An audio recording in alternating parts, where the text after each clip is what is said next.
We adopted Alexa when she was a baby. We took custody when she was 6 weeks old. And because of some things with her birth mother, we knew that we needed to follow her developmentally because she might have some delays. We did it.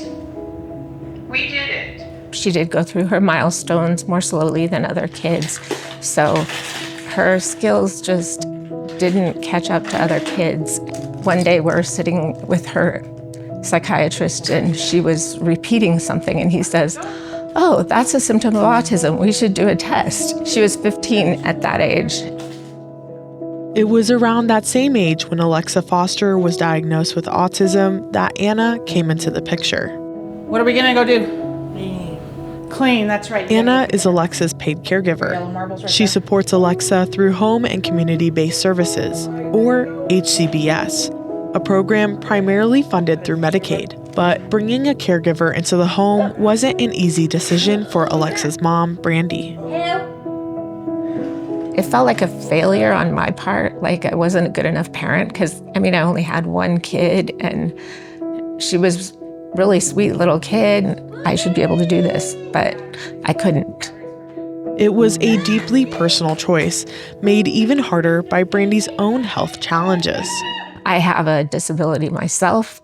It's a form of muscular dystrophy and various symptoms of that and surgeries to deal with that have rendered it difficult for me to stand on my feet for long periods of time. At times, she questioned whether letting someone else step in was the right move as a mother. That felt kind of bad, but it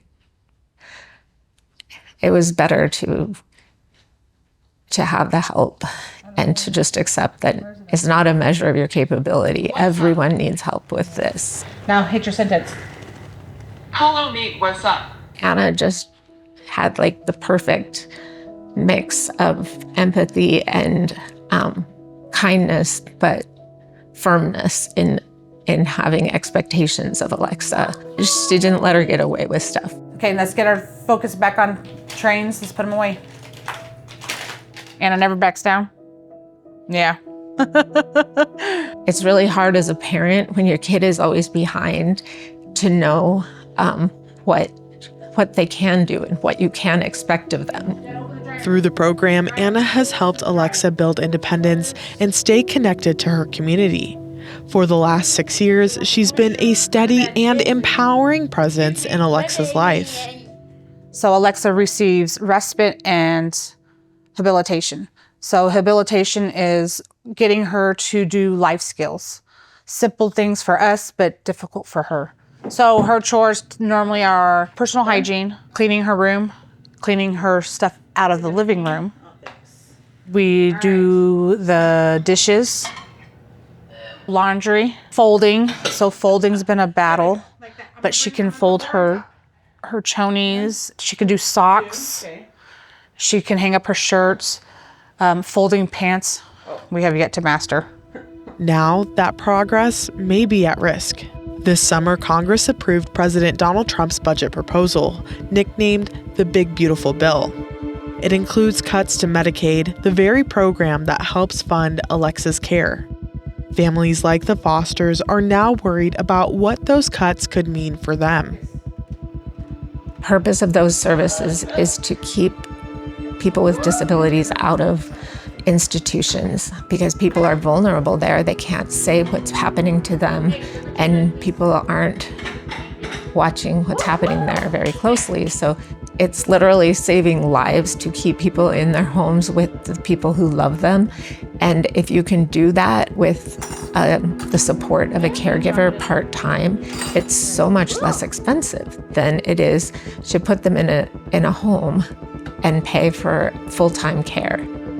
To try to protect HCBS, Arizona Governor Katie Hobbs included full funding for the Department of Developmental Disabilities in this year's state budget. That department, which supports more than 60,000 Arizonans with autism, cerebral palsy, epilepsy, and intellectual disabilities, oversees the paid caregiver program. But those protections aren't guaranteed year to year. If she loses that program, then that means I don't have a job. So that means I have to go find something else to do. So that means I won't be working with her. I won't get to see her anymore. Hi. Hi, Missy. Hi, Missy. Hi. We are all made different. Hi, Bo. What's up, Bo? High five. Right on. Some people just can't vocalize it. So that's the importance, I think, of this thing and the program staying where it's at, because they need somebody. We all need somebody.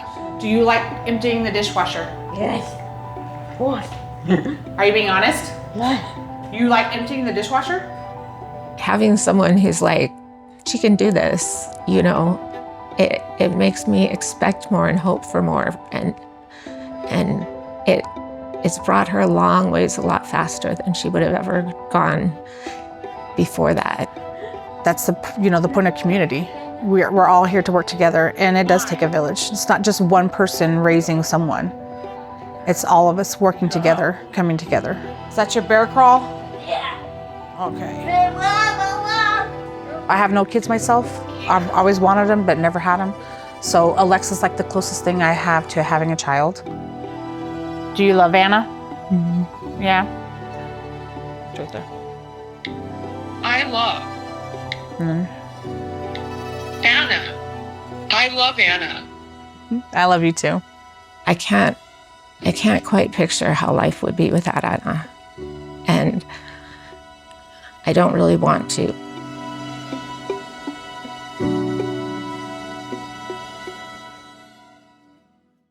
Hi, I'm Tom McNamara, host of Arizona Illustrated. Thanks so much for watching this story from our show. And for more local stories from Arizona Illustrated, just click right here.